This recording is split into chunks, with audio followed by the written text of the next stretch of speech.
নমস্কার, আমি বেবি দাস।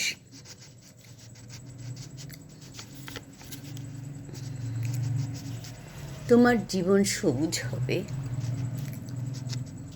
কবিতার নাম। লিখেছিলাম 27/6/24।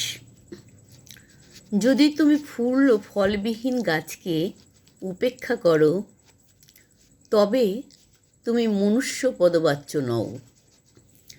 যেসব গাছ সবুজ পত্রের অজস্র সমারোহে মানুষকে দৃষ্টিসুখ দেয়, তোমার ফুসফুসের কালো হাওয়াকে টেনে বার করে স্বচ্ছ সুন্দর হাওয়াকে প্রবেশ করায়,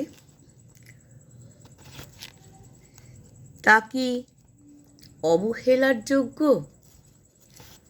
সবুজকে উচ্ছেদ করলে নাইট্রোজেনে তোমার ফুসফুসকে ফোপড়া করে তোমার মৃত্যু ডাকবে, তোমার মৃত্যু। আর সবুজকে ভালোবাসলে অক্সিজেন তোমাকে জীবন দেবে।